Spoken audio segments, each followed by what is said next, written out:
Bonjour à tous, mon nom est Pascal Borel et je vous parle des montagnes suisses. Aujourd'hui, j'aimerais revenir sur un certain nombre de commentaires qui m'ont été adressés en remerciant d'abord les gens qui ont pris de leur temps pour m'écrire, pour me faire part de leurs remarques, qui essentiellement se divisent en deux catégories. Il y a beaucoup de remerciements et j'y suis extrêmement sensible. Et il y a pour une bonne part des insultes qui me demandent de rester à ma place, de ceci et de cela. Je mets ça essentiellement sur le compte d'une certaine forme d'angoisse par rapport au changement d'environnement qui est le nôtre aujourd'hui, par rapport à la crise sanitaire que nous vivons. Et quand on change d'environnement, il y a toujours une période de déni pendant laquelle l'ajustement se fait. Quand on a vogué sur un long fleuve tranquille pendant bien des années, il est difficile de tout d'un coup se retrouver dans les rapides comme on l'est actuellement. Donc, ces personnes, comme je dis, je mets, j'allais dire, leur réaction violente parfois sur le compte de l'ajustement, de l'adaptation qui passe toujours par une phase de déni où on refuse de voir la réalité telle qu'elle est. Et c'est vrai que c'est difficile de se sentir trahi tout d'un coup par soit les circonstances environnementales, comme c'est le cas dans le cadre du coronavirus, soit par les systèmes dont on a été les promoteurs, que ce soit à travers nos activités professionnelles, en allant voter et en étant sûr que, comme le prétendent certaines universités, la démocratie est le plus mauvais des systèmes à l'exclusion de tous les autres. Et tout d'un coup, on s'aperçoit qu'il y a un certain nombre de bugs qui sont majeurs et qui constituent, j'allais dire, une trahison. Et je vais prendre quelques exemples assez simples pour aider ces personnes à comprendre que c'est pas parce que les gens sont bons ou mauvais, ça ne sert à rien d'être violent, de dénigrer, de mépriser, d'essayer de dévaloriser les personnes qui en sont responsables, que ce soit directement ou indirectement. C'est une conjoncture, une conjonction de faits qui amène les êtres humains à se comporter d'une certaine façon. Et je vais prendre pour exemple quelque chose qui vous tient à cœur, j'en suis convaincu, à savoir votre santé. Et je vais donner quelques exemples de la façon dont vous êtes, entre guillemets, manipulé pour, une fois encore, permettre à des pans entiers de l'industrie de se porter plus que bien d'un point de vue financier, alors que cela se fait sur le dos de votre santé. Et je vais prendre un exemple simple que je connais relativement bien, que j'ai étudié, c'est le diabète.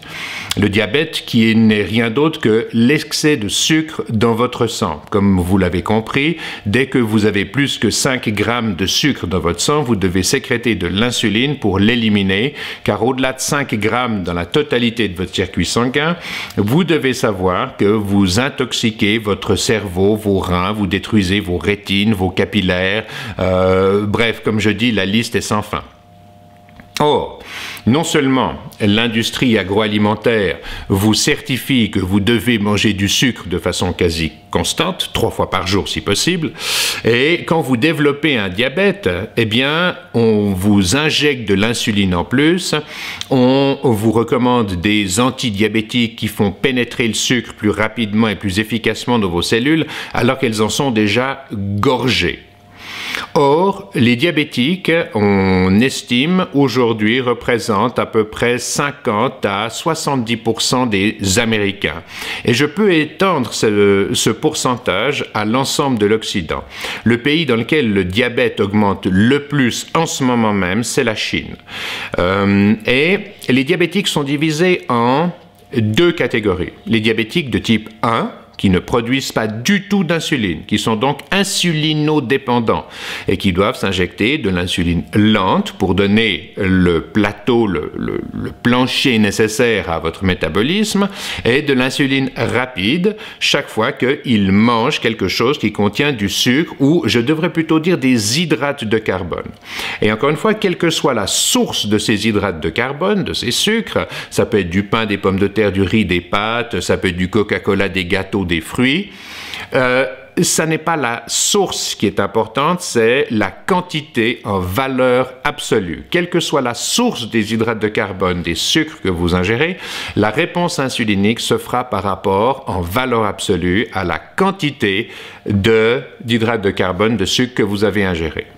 Or, donc deux catégories de diabétiques, les diabétiques de type 1 et les diabétiques de type 2. Les diabétiques de type 2, ils font ce qu'on appelle une insulinorésistance, c'est-à-dire qu'ils sont résistants à l'insuline du fait que vraisemblablement, comme il y a du sucre 3 fois par jour, tout le temps dans l'organisme, les cellules ne peuvent plus l'absorber et les cellules développent une résistance spécifique qui empêche le sucre de venir les intoxiquer au-delà d'un certain niveau. Or, vous devez comprendre une chose, c'est que le business du diabète à l'échelle de la planète représente environ entre 100 et 200 milliards de dollars. Donc, des sommes qui sont colossales. Or, ce qu'il y a de fou aujourd'hui, c'est qu'on sait que par un traitement approprié en termes de régime alimentaire et surtout de nombre de prises alimentaires journalières, eh bien, on peut éliminer littéralement 80 à 100% des diabétiques de type 2. Donc, on peut soigner 80% des diabétiques de la planète en leur demandant tout simplement de ne manger du sucre qu'une fois par jour ou de diminuer le sucre pour arriver à un régime dit cétogène où la quantité de calories par rapport à la totalité de calories que vous prenez sur une journée, les calories représentées par le sucre ne doivent pas excéder, on va dire, entre 5 et 15 voire 20% dans certains cas. Parce qu'il y a des gens qui restent en cétose, comme on dit, donc en utilisant les graisses, les acides gras à chaîne mi-longue utilisés par vos centrales énergétiques, les mitochondries, et ils restent en cétose jusqu'à des proportions de l'ordre de 10, 15, et même certains individus, pourquoi pas jusqu'à 20%. Mais vous devez diminuer la quantité de sucre. Et vous allez diminuer votre niveau d'inflammation, et surtout, vous allez diminuer les traitements nécessaires, parce que, voilà. Et ça n'est jamais appliqué, ou très rarement appliqué, parce qu'évidemment, ça ne convient pas à l'industrie pharmaceutique qui fait ses choux gras de l'industrie du diabète. Mais ça va au-delà. Il y a quelques années, une firme pharmaceutique que je ne vais pas mentionner ici a mis au point des patchs que l'on peut se coller sur la peau, sur le bras, sur la jambe, le ventre, ce que vous voulez, et qui vous donne votre glycémie en continu. Donc, pour les diabétiques, ça leur permet de contrôler le niveau de sucre qu'ils ont dans le sang en permanence et d'injecter la quantité d'insuline nécessaire à faire en sorte que le sucre ne dépasse pas un certain niveau. Or, je vais parler ici de la Suisse. La Suisse est un exemple de démocratie directe, fait jouir ses citoyens d'un niveau de liberté d'expression, enfin bref, c'est un exemple de démocratie et je pense que un exemple aussi, enfin à des tas de niveaux, au niveau de la liberté d'expression bien sûr, mais au niveau du sens déontologique, des affaires et autres. Enfin, je ne m'étends pas là-dessus. Mais néanmoins, quand donc cette société pharmaceutique étrangère à la Suisse a sorti ses patchs, ce qui est une révolution pour les diabétiques. Pourquoi? Parce qu'au lieu de devoir se piquer au bout du doigt toutes les 3, 4, 5 heures, faire sortir une goutte de sang, le mettre sur une languette pour avoir exactement la glycémie et pouvoir adapter son traitement, eh bien, avec un simple téléphone portable, vous mettez sur le patch, où qu'il soit, voilà, et vous avez non seulement votre glycémie instantanément, mais vous voyez la courbe. Donc si le diabétique qui vient de manger quelque chose, il voit s'il est en train d'augmenter et s'il peut anticiper sur la quantité d'insuline qui s'injecte ou non.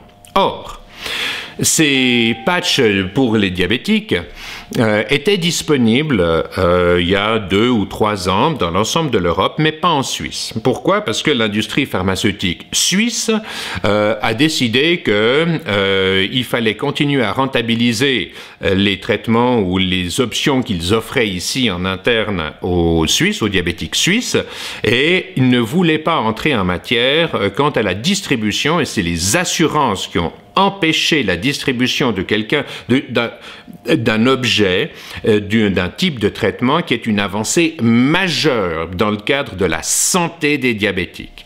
Et évidemment, tous les diabétiques se procuraient ces patchs pour pouvoir se les mettre là où il faut et faire en sorte de pouvoir régler leur maladie.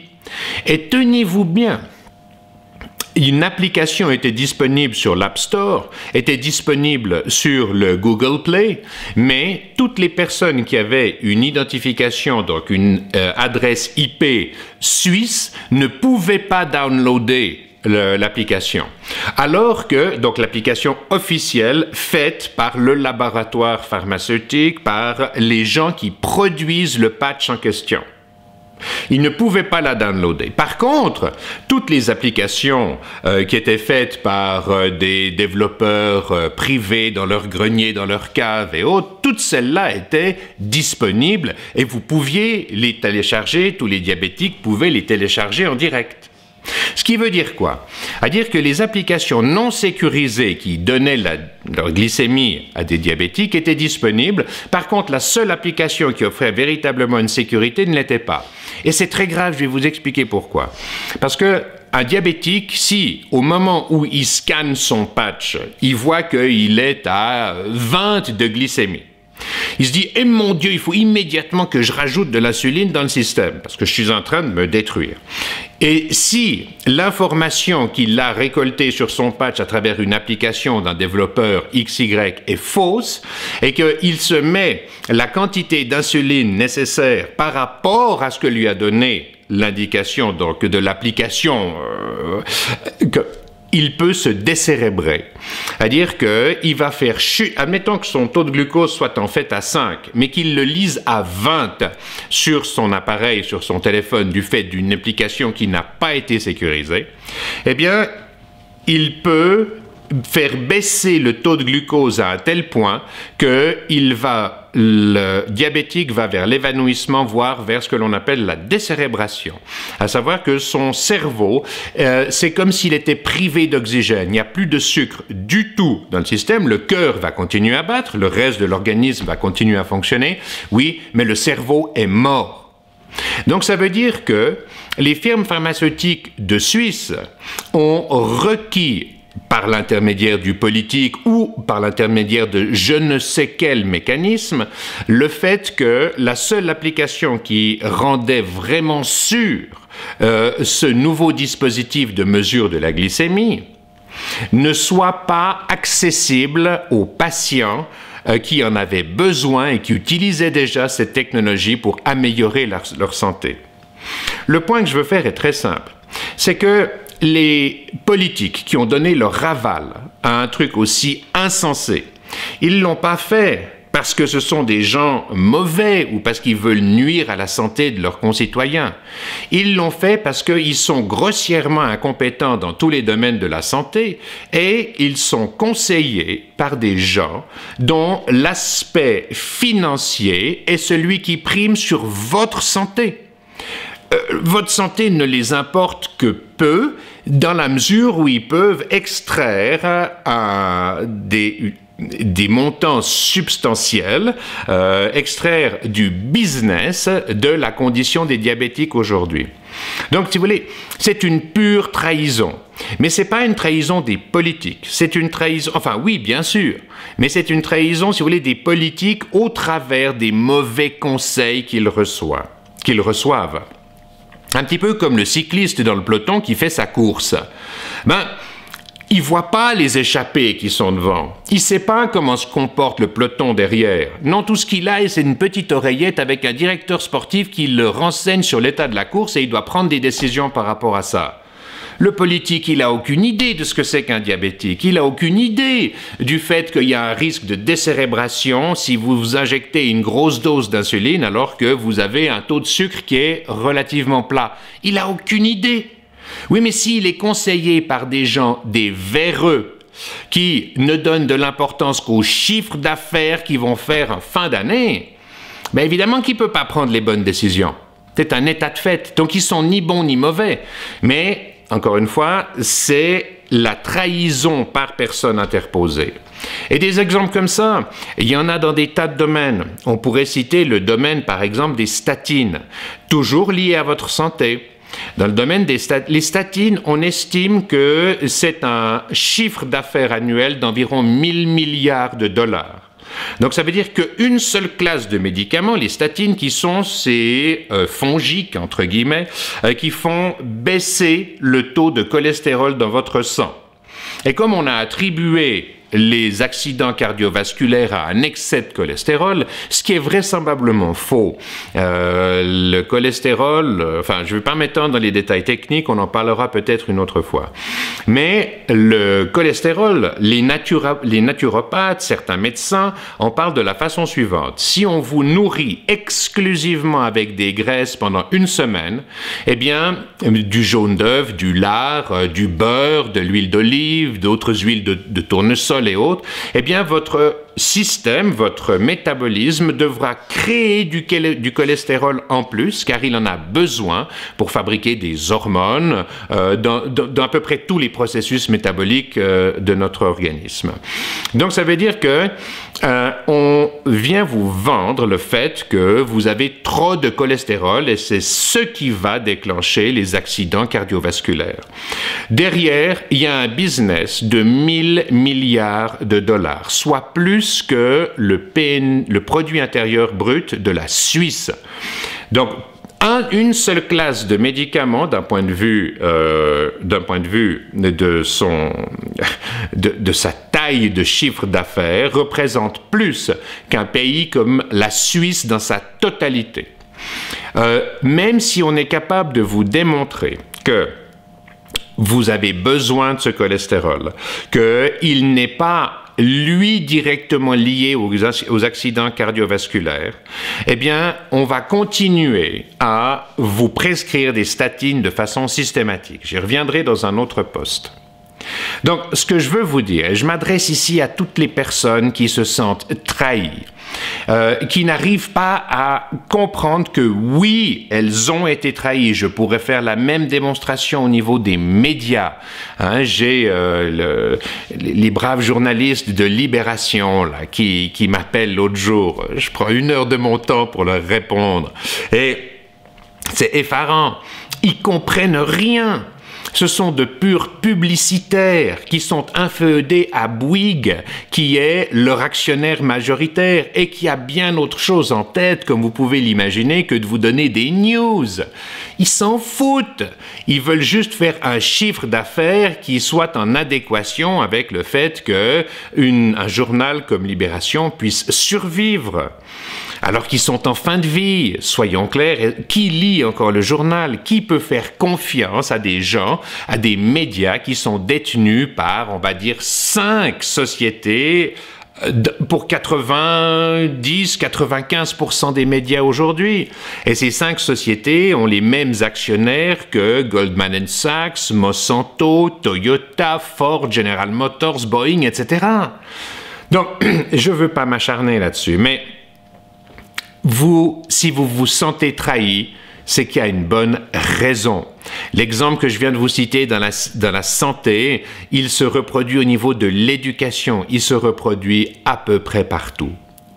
Donc, voilà, si vous pouvez, à travers votre colère qui s'exprime dans vos commentaires, évacuer une partie de cette culpabilité, parce que finalement, c'est quand même nous qui avons mis au pouvoir les gens qui abusent de vos libertés, qui vous les retirent petit à petit.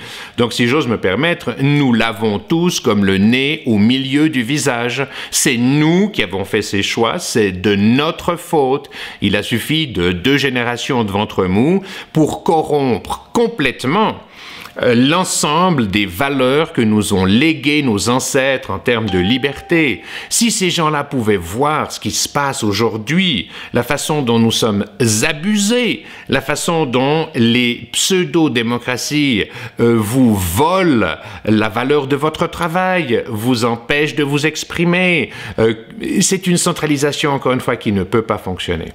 Donc je m'adresse à ces gens qui se sentent trahis et vous avez raison. Vous avez raison, vous avez été trahis. Et j'aimerais juste m'attarder deux secondes sur les solutions, parce que décrire les problèmes, c'est bien. Les problem outliners, comme on les appelle, problem outliners, les gens qui vous décrivent les problèmes, il y en a des centaines de millions partout dans le monde. Les gens qui osent arriver avec des solutions, il y en a déjà un peu moins.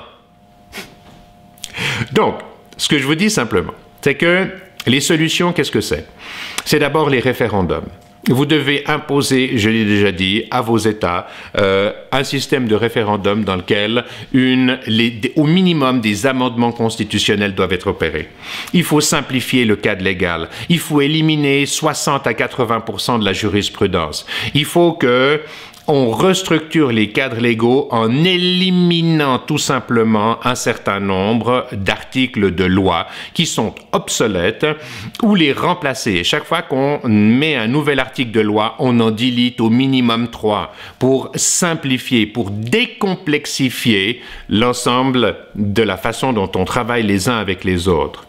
J'ai des gens qui m'appellent et qui me disent « Pascal, ce que l'on doit faire, c'est rendre possible ce qu'on appelle les class actions. » Une class action, c'est le fait de réunir des intérêts et de porter devant la justice les intérêts d'un grand nombre de personnes. En Suisse, c'est interdit. Aux États-Unis, c'est possible. Je ne sais pas pour le Canada, pour l'Afrique du Nord, mais ici en Suisse, c'est une privation de liberté.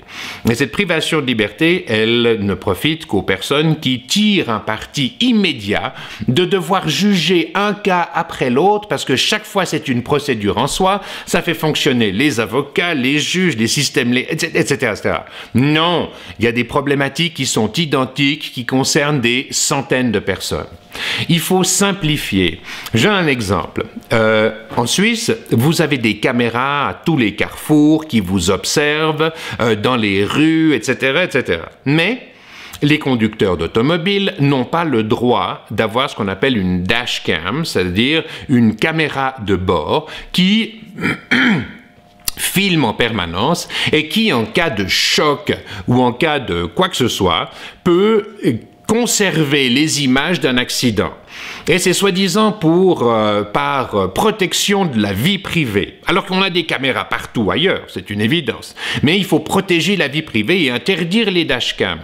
Ça fait le chou gras des avocats, des juges, des assurances qui, vous savez, quand le juge reçoit quelques images d'un accident, il voit tout de suite la façon dont ça s'est passé. Une image vaut 1000 mots, comme dit l'adage populaire. Eh bien non, on interdit ça. Donc ça vous donne des procédures qui n'en finissent jamais, où on vous accuse de perte de maîtrise de votre véhicule, de tort partagé, etc. Mais c'est insensé. C'est plus adapté au monde dans lequel on vit. D'un côté, les États, les polices ont des caméras partout, mais ce qui pourrait simplifier le processus judiciaire dans tous les accidents de voiture est interdit. Au profit de qui? Eh bien, de tous les parasites qui sont là autour et qui en profitent parce que on va suivre des procédures, jurisprudence pour ci, jurisprudence pour ça, etc., etc. C'est juste insensé. Insensé. Donc, il faut impérativement simplifier les systèmes, intégrer les systèmes qui permettent, par exemple, au cadre légal de bien mieux fonctionner, permettre les class actions pour juger d'un bloc les gens qui se trouvent dans une situation similaire.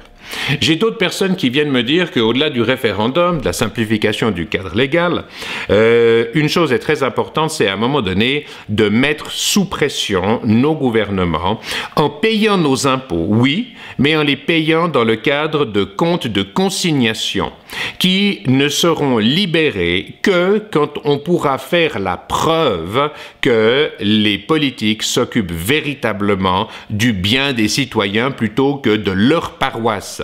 Parce qu'aujourd'hui, il est clair que pourquoi est-ce que les politiques veulent redémarrer l'économie? Parce qu'ils vont être les premiers à en souffrir. N'oublions pas que c'est à travers vos taxes et vos impôts que vous payez tous ces gens. Et quand vous voyez dans certains pays un premier ministre ou des ministres qui ont 2, 3, 4, 5, 600 personnes à leur service qui sont payées en foule, vous ne pouvez pas vous empêcher de vous dire « Non, mais est-ce que c'est vraiment justifié ?»